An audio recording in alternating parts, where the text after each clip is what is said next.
What's up, guys? Bolton here.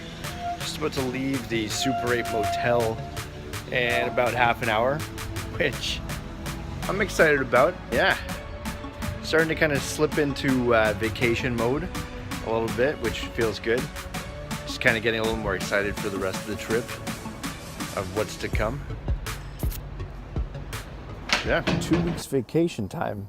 That's ridiculous. Entrepreneurship, the birth of a company. So I'm here at the Shanghai Airport, PVG, and yeah, got myself a little Starbucks coffee, and that was $8, 41 CNY. That's the Chinese currency. But yeah, I guess that's to be expected. Everything's always way more expensive at the airport anyway. You know what? I will say it was delicious. And it was a special coffee too. It was a caramel latte with an extra shot of espresso too. So that was great. And I definitely needed it. I am a full-fledged coffee addict.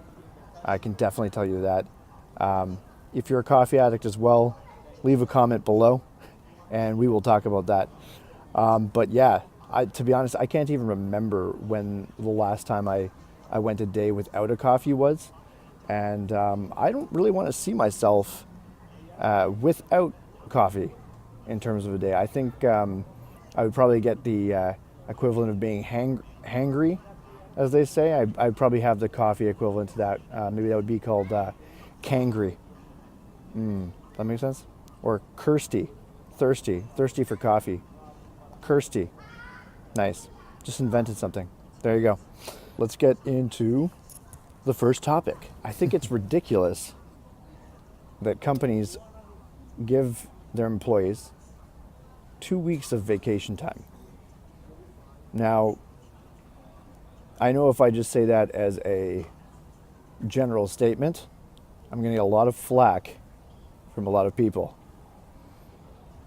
And what I want to say first of all is that I'm a strong believer in working hard and work ethic.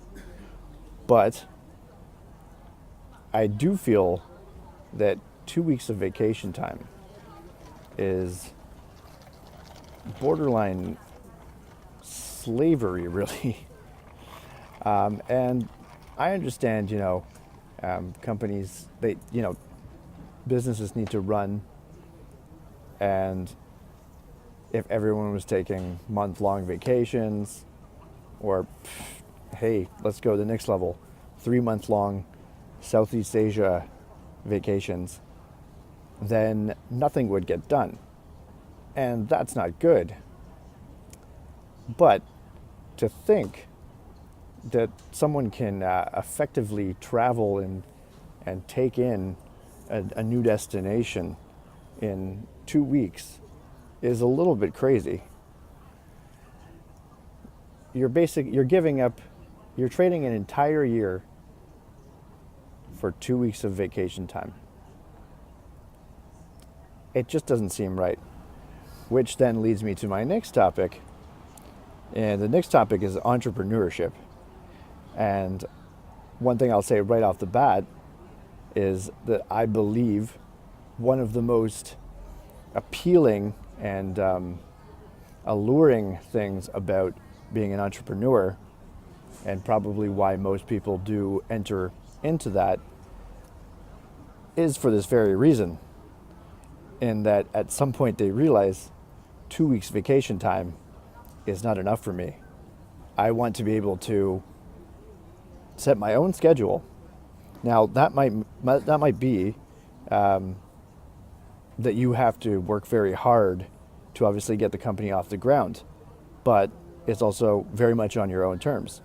You might spend the first 1 or 2 years not taking a vacation, so that at a later point, around the 3 or 4 year mark, you can go off and take a 3-month vacation. And it's completely on your terms. Not to mention, you can now hire employees and hopefully make your life a lot easier at that point. I also understand not everyone can be an entrepreneur. And on top of that, not everyone wants to be an entrepreneur. Not everyone wants that responsibility. Not everyone wants to be the one managing people. And not everyone wants to come up with some beautifully creative idea that's going to be the launch pad for something great. But yeah, what also made me think about entrepreneurship is that when I was staying at the Super 8 Motel, there I go again, plugging the Super 8 Motel. Great place, great place. When I took the elevator down to the lobby in the morning, I was looking at a framed picture that they had on the side of the elevator wall there, and it was a picture of these three entrepreneurs that started Super 8 and brought it to Asia.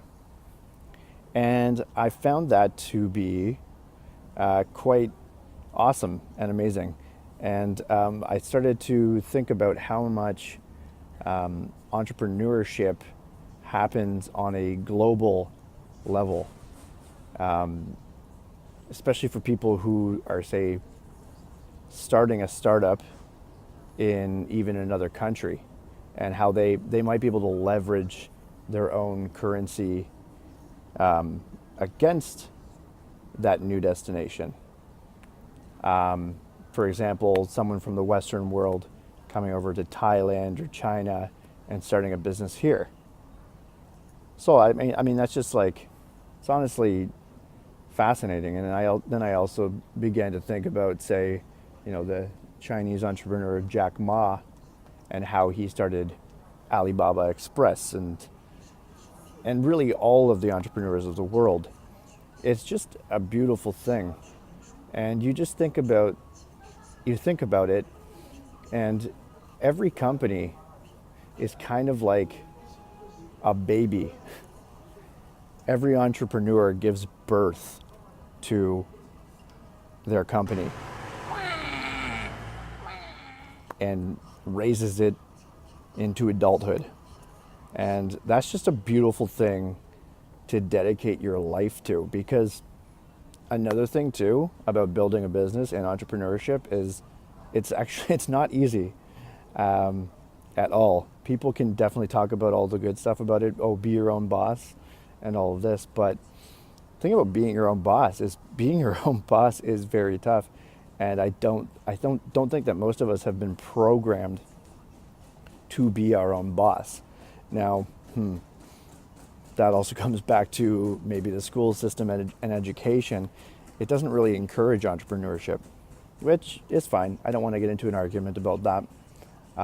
But truthfully told, it doesn't. The education system teaches you how to be a good employee and how to follow rules, which is great.